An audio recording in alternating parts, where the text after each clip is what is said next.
Have you ever been called into a windowless room and told your 10 years of loyalty were budget optimized? My CEO threw me out to dress up his financials, offering me a minimum wage call center job as a favor. He expected tears.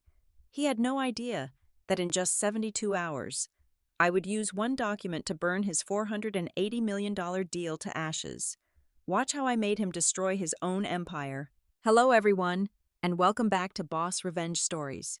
We want to express our most sincere gratitude for your continued support. But unfortunately, YouTube has disabled our monetization features, leaving us without the necessary budget to keep the channel running. As a result, we are forced to halt new video uploads on this platform for the foreseeable future and will transition our active operations over to Patreon. If you find yourself captivated by today's story, please consider supporting us by joining the Boss Revenge Stories Patreon community, where you can experience even better, exclusive true stories that are significantly longer and describe detailed situations we simply cannot publish on YouTube, all performed by multiple emotional voice actors. You can easily join us by scanning the QR code currently on your screen or by clicking the Patreon link located in the description or the comments section of this video. Let us jump right into the events of today as we follow the journey of our 32-year-old AI systems architect, Violet Johnson. There is a specific kind of cold that exists only inside corporate glass conference rooms in downtown Chicago. It is a sterile, heavily air-conditioned chill designed to keep employees awake, but on a dreary Tuesday morning, it felt more like a morgue. I sat perfectly still across a mahogany table that probably cost more than my entire annual salary. Directly in front of me sat Marcus Thorne, the Chief Executive Officer of Omnicore Logistics. Beside him was an overly tanned human resources representative, whose sole purpose seemed to be nodding in aggressive agreement with every syllable Marcus uttered. Marcus adjusted the cuffs of his bespoke Italian suit, flashing a watch that could have paid off my mortgage in a single afternoon. He leaned forward, lacing his manicured fingers together, and put on a mask of deep manufactured sorrow. It was the exact expression they teach in executive leadership seminars when you need to ruin someone's life but want to avoid a wrongful termination lawsuit. Violet, I want you to know how much we genuinely value the sacrifices you have made for this company, Marcus began, his voice dripping with an artificial sweetness that made my stomach turn. However, as we look toward the fourth quarter, Omnicore is forced to make some incredibly difficult strategic pivots. We are implementing a comprehensive payroll restructuring initiative. We need to become a leaner, more agile enterprise to survive the current economic headwinds. Regrettably, your position as lead AI systems architect is being eliminated. I did not blink. I did not speak. I simply stared at the space directly between his eyes. The sheer audacity of his words hung in the air like toxic smoke. He called it a payroll restructuring. I called it what it actually was, outright theft. For the past 36 months, I had bled for Omnicore. I had single-handedly built and deployed a proprietary artificial intelligence system designed to optimize their entire global supply chain logistics. That code was a masterpiece. It streamlined their warehouse routing, predicted shipping delays with 99% accuracy, and effectively turned a struggling mid-tier freight company into a highly lucrative acquisition target. The system was fully integrated and operational as of last Friday. And today, just 14 days before my massive equity bonus and stock options were scheduled to vest, Marcus was throwing me out onto the street. He was firing me early so he could absorb my unvested shares into his own executive compensation pool right before the upcoming merger. He wanted to claim total credit for the technology I built. Sensing my silence as weakness, Marcus leaned in even closer, attempting to play the role of a benevolent savior. Listen, Violet, because you are such a cherished member of the Omnicore family, I pulled some strings, he said, offering a patronizing smile. I cannot keep you in engineering, but I authorized HR to offer you a transitional role. We have an opening in the customer service call center. It is part-time, paid by the hour at our standard entry-level rate, dealing with client logistics complaints. It is a significant step down, I know, but it keeps you employed. It keeps you in the family. was offering me a minimum wage headset job after I built the brain of his company. He expected me to break down. He wanted to see tears of desperation, to watch me beg for my livelihood, or perhaps accept his insulting scraps out of pure panic. Instead, I felt a strange, icy calm wash over me. The corners of my mouth curled upward into a slow, razor-sharp smile. It was not a smile of joy, but one of absolute, terrifying clarity. The HR representative stopped nodding and shifted uncomfortably in her leather chair. Even Marcus faltered, his arrogant posture stiffening as a visible shiver ran down his spine. He did not understand why the prey was smiling at the predator. "No, thank you, Marcus," I said, my voice barely above a whisper but cutting through the silent room like a diamond blade. "I think my time in this family has officially come to an end." I did not wait for his response. I stood up, smoothed the wrinkles from my skirt, picked up my leather tote bag, and walked out of the glass room. I left my corporate laptop sitting open on the mahogany table. I did not shed a single tear as I walked past the cubicles of confused coworkers. When I stepped into the elevator to head down to the lobby, the stainless steel doors slid shut, sealing me inside in total privacy. I calmly reached into my pocket and pulled out my personal smartphone. I opened a secure, encrypted terminal application that I had built on my own time. With 3 quick taps, I accessed a hidden directory.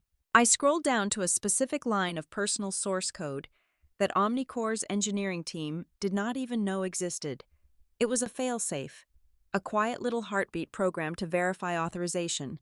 I selected the auto-renew command, and with a gentle press of my thumb, I disabled it. The command was terminated. The countdown had officially begun. Marcus Thorne thought he had just fired an employee. He had no idea he had just unplugged his own life support. The sun had completely surrendered to the Chicago skyline by the time I poured myself a generous measure of Kentucky bourbon. My high-rise apartment was bathed in the dim, ambient glow of the city lights and the harsh, blue luminescence of my ultra-wide personal monitors. The apartment was quiet, a stark contrast to the sterile hum of the glass conference room from 10 hours earlier. I took a slow sip, letting the familiar amber warmth trace its way down my throat. The taste of oak and smoke grounded me. On the screen in front of me, lines of complex algorithms scrolled infinitely in a terminal window. It was the architectural backbone of the very system I had built, existing now only on my private, encrypted server. The silence in my living room was not empty. It felt heavy, vibrating with the suppressed energy of a storm gathering just over the horizon. Every line of code I reviewed was a reminder of the thousands of hours I had invested. The weekend surrendered to the glow of the screen and the relentless pursuit of perfection that my former employer had so casually discarded.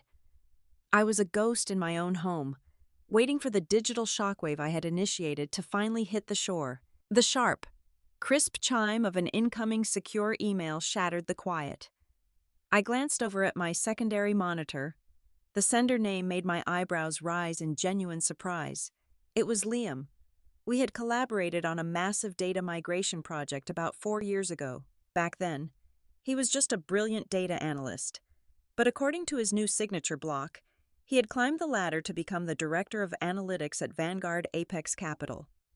Vanguard Apex was not just any firm. They were an aggressively predatory East Coast private equity fund known for ruthless corporate takeovers. They bought companies, stripped them down to the studs, and either flipped them for astronomical profits or absorbed their assets. I opened the message. Liam bypassed the usual pleasantries and got straight to the point. He was spearheading the technical due diligence for an impending, massive acquisition in the global logistics sector. Vanguard Apex needed an independent technology consultant, someone entirely outside their usual corporate circle, to meticulously tear apart the target company's software infrastructure. Liam knew my reputation for finding buried anomalies, spaghetti code, and structural vulnerabilities that other conventional auditors completely missed. He needed a ruthless mercenary to look under the hood and make sure they were not buying a beautifully painted lemon. The target company claimed to possess a revolutionary proprietary artificial intelligence routing system that supposedly justified their massive valuation. and Liam wanted me to verify its absolute integrity before his board of directors committed to the final purchase agreement. I set my glass down on the glass coffee table, the ice clinking softly. My fingers hovered over the mechanical keyboard. "Who is the target?" I typed, hitting send before I could overthink the implications. The reply took almost 5 excruciating minutes. I could practically see Liam pacing in his high-rise Manhattan office, anxiously weighing the legal risks of breaching confidentiality before the official paperwork was signed. Finally, my inbox refreshed. "I need your absolute discretion on this, Violet," his message read. "The target is Omnicore Logistics. We are moving to acquire them for $480 million. My heart executed one perfect, singular, heavy beat against my ribs. I stared at the glowing words until the letters began to blur together. Omnicore Logistics, $480 million. Marcus was trying to sell my technology, the very system he fired me over just that morning, for nearly $500 million to a notorious East Coast equity fund. The sheer, unadulterated arrogance of it all was breathtaking. He actually believed he could quietly remove the creator and walk away with the treasure.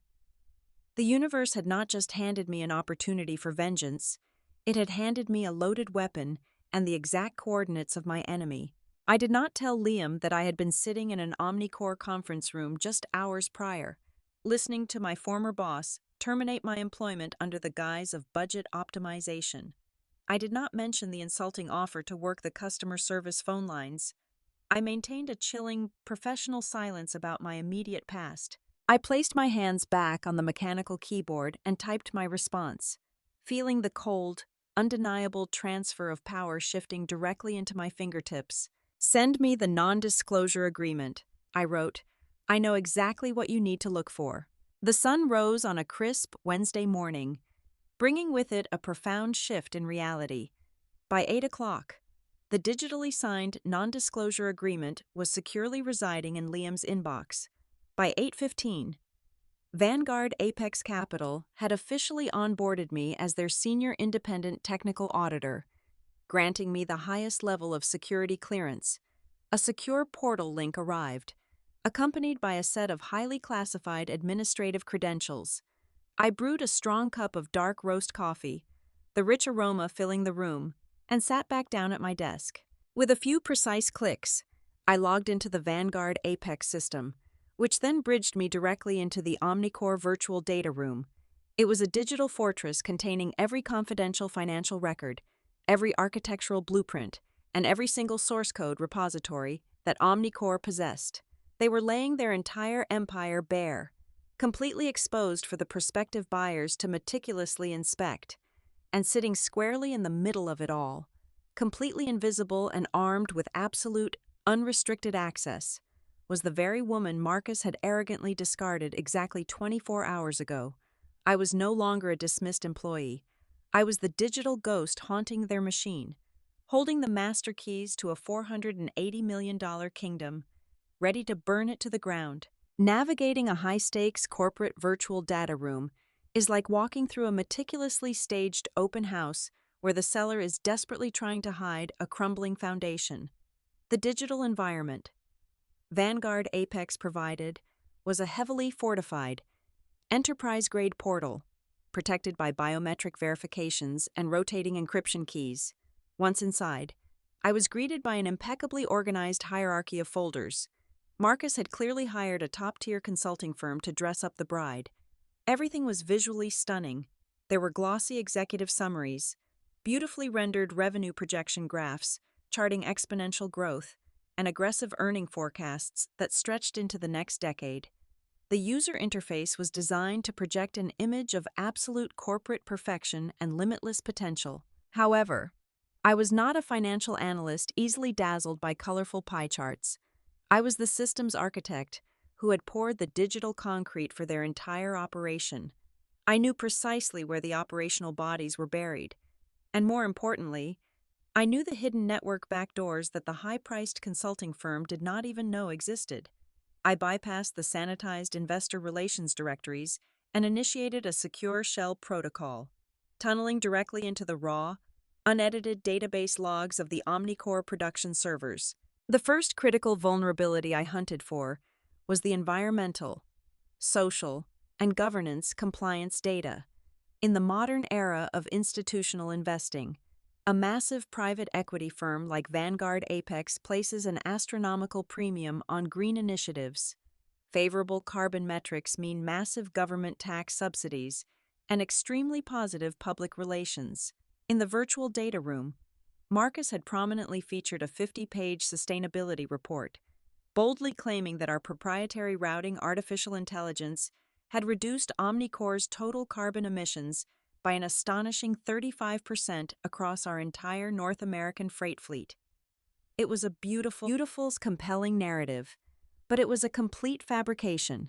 I ran a comparative extraction script, pulling the actual, real-time telemetry data directly from the electronic logging devices installed in our physical transport trucks. I cross-referenced that raw physical data against the application programming interface calls recorded in the main server. The truth was glaringly obvious. The actual emission reduction was barely 4%, largely due to basic aerodynamic improvements on the newer trucks, not software routing. Marcus had intentionally directed someone in upper management to manually alter the automated export scripts. They had hard-coded fraudulent carbon offset multipliers into the database, generating fake data arrays that perfectly matched his promised 35% reduction. He was systematically lying to federal regulators and prospective buyers to artificially inflate the company valuation by tens of millions of dollars. This was not just a creative accounting error, it was textbook corporate fraud, carrying severe criminal penalties. I documented the specific server query logs, captured the timestamps, and securely archived the evidence. But the carbon emission manipulation was merely the appetizer. It was a severe compliance breach, but it was not the killing blow. I was looking for the heart of the beast. I wanted to dismantle the exact reason Vanguard Apex was willing to write a check for $480 million. The predictive logistics artificial intelligence. The Vanguard Apex technical analysts had spent weeks reviewing the system architecture, completely mesmerized by its ability to dynamically reroute thousands of shipments in real time to avoid weather patterns and traffic bottlenecks. They naturally assumed they were purchasing the absolute, unencumbered rights to the source code. I navigated my way into the deepest layers of the legal and compliance directory, sifting through hundreds of intellectual property filings and corporate asset registrations. It took me 45 minutes to locate the master software licensing agreement, buried deep within an obscure subfolder mislabeled as routine vendor contracts. Seeing the scanned document brought a rush of memories from exactly 3 years ago, back then. I had walked into Marcus's office with a comprehensive proposal to build a predictive logistics engine. I had asked for a modest research and development budget and a dedicated team of 3 junior engineers. Marcus had laughed. Actually laughed. In my face. He called artificial intelligence a passing tech fad, categorically refused to allocate a single dime of company resources, and told me to focus on fixing routine server crashes. Because I knew the future of the industry, I refused to let the idea die. I spent the next 18 months building the core algorithmic node entirely on my own time, working nights and weekends on my own personal hardware. I registered the copyright and the intellectual property entirely under a private entity I established, naming it Johnson Dynamic Solutions Limited Liability Company. When the industry shifted and Omnicore suddenly began bleeding clients to modernized competitors, Marcus panicked. He desperately needed my software integrated into the mainline servers to stop the bleeding, to do so legally. I forced him to sign a standard enterprise software licensing agreement between Omnicore Logistics and my private holding company, Marcus, who notoriously despised reading dense legal contracts and was rushing out the door to attend a high-stakes golf tournament, simply skimmed the first page and scribbled his signature on the final line. He completely missed the single most critical paragraph strategically buried on page 12, right under the limitations of liability section. The precise legal phrasing was ironclad. It stated, in unambiguous terms, all software usage rights, access privileges, and commercial deployment licenses granted to the licensee shall terminate automatically and unconditionally. the precise moment the creator, Violet Johnson, is no longer considered a full-time active employee in good standing. The implications were catastrophic for the acquisition. Omnicore did not own the technology that accounted for 90% of their current market valuation. They never did. They were simply renting a machine, and Vanguard Apex was about to pay almost $500 million for an empty shell. Furthermore, the auto-renew command that I had quietly disabled in the elevator yesterday was the technical enforcement mechanism of that specific legal clause. The artificial intelligence engine had legally and technically revoked its own operating license at exactly 9 o'clock yesterday morning. The software was effectively dead. I spent the next 3 hours operating with surgical precision. I compiled every shred of devastating evidence into a highly encrypted, flawlessly formatted dossier. I attached the raw server telemetry logs, proving the carbon emission fraud, complete with administrative user identification tags, showing exactly who altered the code. I embedded the original, digitally countersigned intellectual property registration certificates, proving my sole ownership of the core algorithms. Finally, I included a high-resolution scan of the licensing agreement, highlighting the termination clause in a blinding, undeniable yellow marker. I structured the document not as a bitter complaint from a fired employee, but as a clinical, objective risk assessment from a senior auditor. I titled the executive summary with a subject line designed to induce immediate panic in any corporate boardroom. Level red risk - critical criminal litigation exposure and immediate total loss of core technological assets. I did not send the dossier to Liam. I bypassed the analytics department entirely, utilizing the elevated administrative privileges granted to me by Vanguard Apex. I routed the encrypted transmission directly to the personal inboxes of the senior managing partners, the chief financial officer, and the global head of legal counsel for the Vanguard Apex Capital Board of Directors. I hit the send button, leaned back in my ergonomic chair, and waited for the shockwave to shatter the glass walls of Omnicore. While I waited for the digital detonation to reach the East Coast, I decided to indulge in a little light entertainment. I opened a new browser tab and navigated to LinkedIn. It did not take long to find exactly what I was looking for. Marcus had just published a sprawling 1,000-word manifesto on corporate resilience. At the top of the post was a professionally shot, high-contrast black and white photograph of himself. He was standing in front of a floor-to-ceiling window, arms folded tightly across his custom-tailored chest, staring into the middle distance with a look of manufactured profundity. The text of his post was an absolute masterclass in modern corporate narcissism. He waxed poetic about the heavy burden of executive leadership, the painful necessity of shared sacrifice, and his unwavering, visionary commitment to guiding Omnicore Logistics into a bright, lean future. He actually dared to use the phrase, optimizing our human capital for the greater good. The irony was so thick it was almost suffocating. He was actively collecting thousands of likes, shares, and fawning comments from industry sycophants who were praising his bold, transformative leadership. He was bathing in digital applause, completely oblivious to the fact that his entire empire was currently resting on a fragile foundation of sand that I had just washed away into the ocean. My quiet amusement was suddenly interrupted by the frantic buzzing of my smartphone resting on the desk. It vibrated once, then twice, and then erupted into a continuous, angry spasm of notifications. I glanced at the lock screen. It was an absolute barrage of text messages from my former engineering colleagues. I had been systematically disconnected from the official company Slack channels yesterday morning, but the absolute panic was now spilling over into my personal messages. The Omnicore Logistics Network was in a state of catastrophic, system-wide meltdown. The artificial intelligence engine had finally registered the license termination command across North America. The automated dispatch servers were throwing massive, unresolvable fatal license errors. The highly sophisticated software that controlled the routing for thousands of commercial freight trucks simply folded its arms and refused to issue a single command. Trucks were idling at loading docks from Los Angeles to New York. Warehouse managers were entirely locked out of the predictive scheduling modules, staring blankly at red warning banners flashing across their monitors. The supply chain was rapidly freezing solid, and nobody in the entire building had the slightest idea how to bypass the complex security protocols I had engineered. Then came the text message I had been anticipating all morning. It was from David, the Chief Technology Officer of Omnicore. David was an executive who spent his days attending lavish golf outings with Marcus while I did the actual coding in the trenches. Violet, please tell me you are awake. The first message read, "The entire distribution grid just went dark.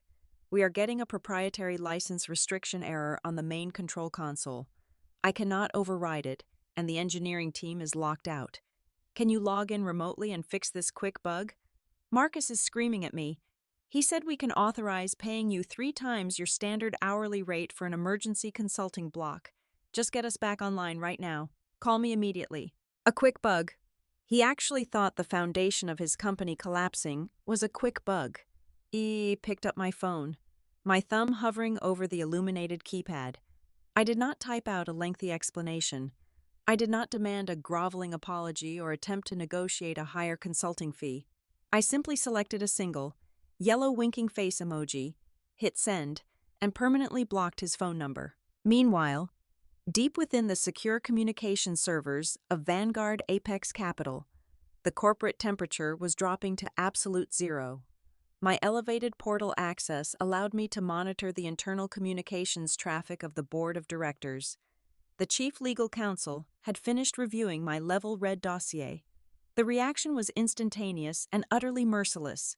Within 10 minutes, the corporate acquisition attorneys had completely frozen the $480 million transfer of funds. They were not just stopping the deal, they were actively weaponizing my findings. They began drafting an aggressive, airtight legal strategy designed to trap Marcus in his own web of fraudulent environmental data and grossly misrepresented intellectual property. Blissfully unaware of the catastrophic legal storm rapidly descending upon him, Marcus remained entirely consumed by his own monumental arrogance. My terminal pinged with a forwarded calendar notification. It was an urgent request sent directly from Marcus Thorne to the Vanguard Apex Executive Board. He was asking for an immediate video conference call at 2 o'clock that afternoon to finalize the closing price and pop the champagne. I was utterly convinced he was walking into a glorious coronation, completely certain that by the end of the business day, he would be a certified half-billionaire. I was eagerly scheduling the exact time and place of his own corporate execution. I smiled, closed my email client, and walked toward my closet to begin preparing my wardrobe for the final act. At exactly 2 o'clock in the afternoon, the encrypted video conference link flickered to life across my ultra-wide monitor. The screen instantly fractured into a grid of high-definition digital tiles. On the left side of the layout sat the Vanguard Apex Capital Executive Board. They looked less like investors and more like a tribunal of executioners, sitting perfectly still in a dimly lit, mahogany-paneled boardroom in Manhattan. Their lead acquisitions attorney, a silver-haired man named Sterling with eyes like shattered glass, anchored their side of the table. On the right side of the digital grid was the Omnicore Logistics Conference Room. It was the exact same sterile, glass-walled room where I had been unceremoniously discarded just over 24 hours ago. Marcus Thorne sat at the head of the table, flanked by 3 of his most expensive corporate attorneys. He was practically vibrating with arrogant anticipation. His silk tie was perfectly knotted. His posture radiated unearned confidence, and I could clearly see a silver ice bucket holding a bottle of vintage champagne resting on a side credenza just behind his right shoulder. He was fully prepared to toast to his $480 million triumph. And then, floating silently in the bottom right corner of the grid, was a single, blacked-out video tile. The camera was disabled, the microphone was muted, and the display name simply read, Senior Technical Advisor. "Good afternoon, gentlemen," Marcus began, flashing his signature, predatory television smile. "I assume we are all here to finalize the transfer protocols and make this historic partnership official. My legal team has the final signature pages prepared." Sterling, the Vanguard Apex attorney, did not return the smile. He did not even blink. He leaned forward, resting his hands flat on his desk. "Mr.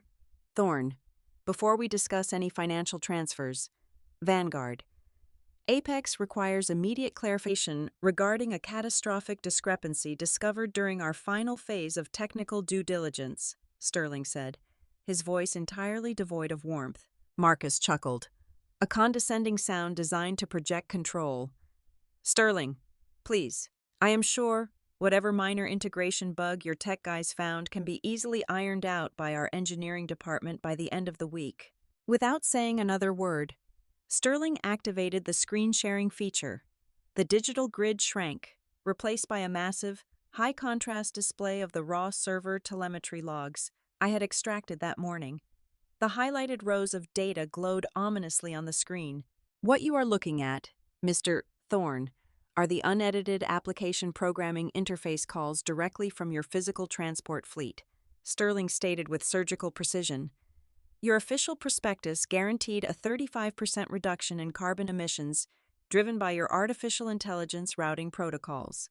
However, the raw physical data proves the actual reduction is a mere 4%. Furthermore, we have the administrative keystroke logs, proving that someone within your executive team manually hard-coded a fraudulent multiplier to deliberately deceive federal regulators and artificially inflate your environmental, social, and governance valuation. I watched the Omnicore video feed closely. The transformation was spectacular. The smug, rosy flush of impending wealth drained instantly from Marcus's face, replaced by a sickly, translucent white. His expensive lawyers physically recoiled, suddenly realizing they had just been blindly led into a massive federal fraud conspiracy. Marcus began to stammer, his carefully manicured composure shattering into pieces. The polished executive was gone, replaced by a cornered animal desperate to escape the trap. That is an isolated reporting error, Marcus sputtered, nervously adjusting his silk tie as if it were suddenly choking him. I had absolutely no knowledge of those specific database modifications. If there was any data manipulation, it was done completely unilaterally by my chief technology officer. David, I will have him terminated immediately. But listen to me. Sterling, the carbon metrics are just window dressing. The real value of this $480 million acquisition is the predictive logistics engine itself. That core technology remains completely uncompromised. It is an invaluable, industry-defining asset, and we are handing you the keys to the kingdom. Sterling allowed a long, agonizing pause to stretch across the digital connection. He looked directly into his webcam, regarding the keys to that particular kingdom. Mr. Thorne, Sterling said softly, I believe our senior technical advisor has a crucial point to clarify regarding your intellectual property. I reached out and clicked the small camera icon on my interface. The black tile in the bottom corner of the grid suddenly vanished, replaced by my live, high-definition video feed. I was sitting in my custom ergonomic chair, dressed in a sharply tailored charcoal blazer that cost more than my entire first month's salary at Omnicore. My legs were casually crossed. I held a steaming cup of dark roast coffee in my right hand, taking a slow, deliberate sip before setting it down. I stared directly through the camera lens, projecting my gaze right into the soul of my former boss. That core technology is currently my exclusive intellectual property. Marcus, I said, my voice echoing through the Omnicore conference room with the cold, unstoppable force of a falling guillotine. And you just fired the absolute only person on this planet who has the legal authority to license its use to you. The silence that descended upon the Omnicore conference room was absolute, suffocating, and profound. It was a dead, heavy quiet, the kind of silence that usually follows a fatal car crash. On the screen, Marcus Thorne stopped breathing. His jaw literally dropped open, hanging slack in a grotesque mask of shock and pure horror. The arrogant CEO who had smugly offered me a minimum-wage headset job yesterday was entirely paralyzed. His eyes darted frantically between my face on the screen and his team of completely bewildered attorneys. Large, visible beads of cold sweat began to rapidly form along his hairline, catching the harsh fluorescent lights of the glass room. He tried to speak, to form a word, a denial, an excuse, but his throat only produced a weak, raspy clicking sound. In that glorious, frozen moment, as the realization of his own spectacular self-destruction finally washed over him, Marcus understood the catastrophic magnitude of his error. He realized that the machine he was trying to sell was broken.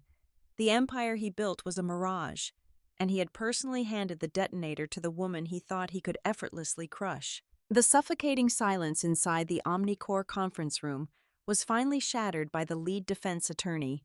He slammed his heavy palm against the mahogany table, pointing an accusing finger directly at the camera. "This is textbook corporate espionage and criminal theft of proprietary assets," the lawyer barked, trying to project a menacing authority. "You have unlawfully hijacked company property. We will bury you in so much litigation that you will not see the light of day for a decade." I did not flinch. I did not raise my voice. I simply pressed a button on my keyboard and shared my screen with the entire conference. The high-resolution scan of the master licensing agreement filled the grid.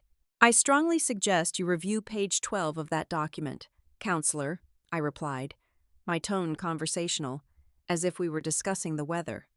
"Pay very close attention to the termination clause. Right above the wet ink signature, that is Marcus's signature. Exactly 3 years ago, I brought this contract to his office. He was already running late for a tea time at the country club. He was so incredibly eager to go play golf that he signed a legally binding intellectual property transfer without reading a single word of the text." The lawyer leaned in, his eyes scanning the highlighted paragraph. I watched the blood drain from his face. He slowly sat back down, completely defeated. The contract was bulletproof. There was no loophole. There was no one else to blame. The reality of the trap finally closed its steel jaws around Marcus. His monumental ego fractured into a million pieces. He looked frantically at the Vanguard Apex executives, then back at me.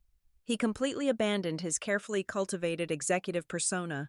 "Violet, please," Marcus begged, his voice trembling with a pathetic, naked desperation.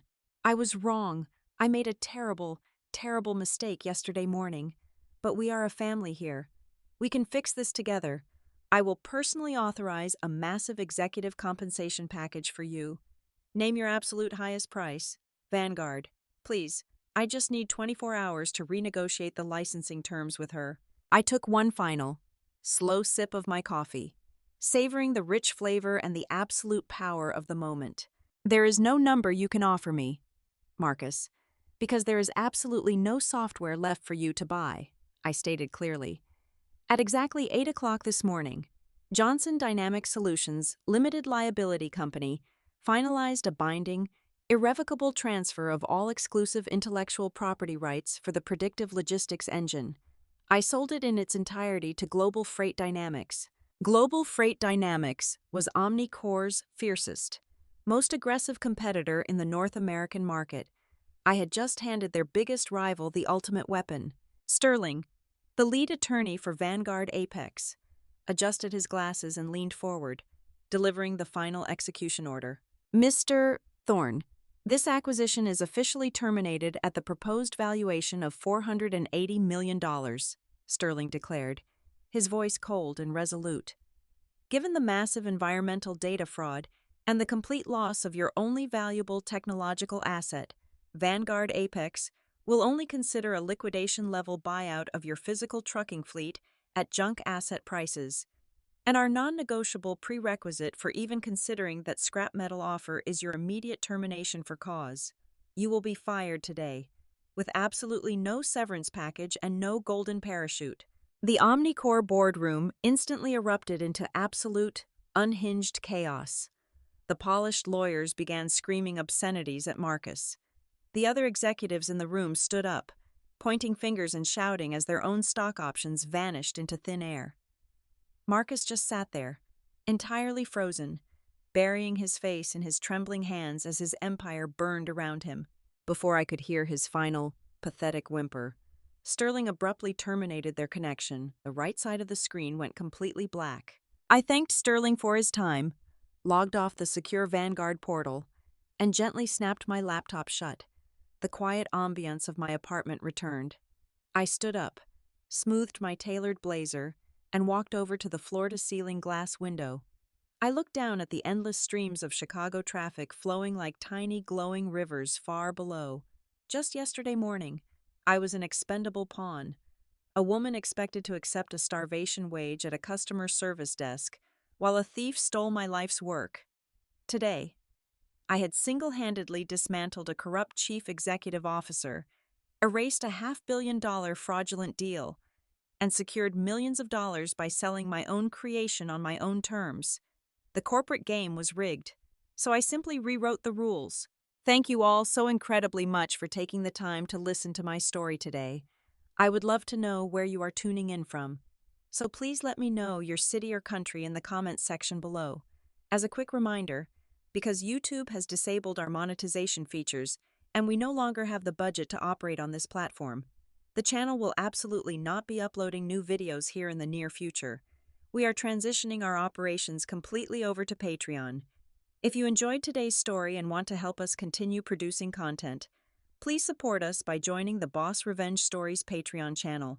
There, you can listen to the absolute best, highly detailed, exclusive true stories that we simply cannot make public on YouTube. You can easily join by scanning the Patreon QR code currently displayed on your screen, or by using the link provided in the description and the pinned comment. Thank you again for your wonderful support. And I cannot wait to see you all on Patreon.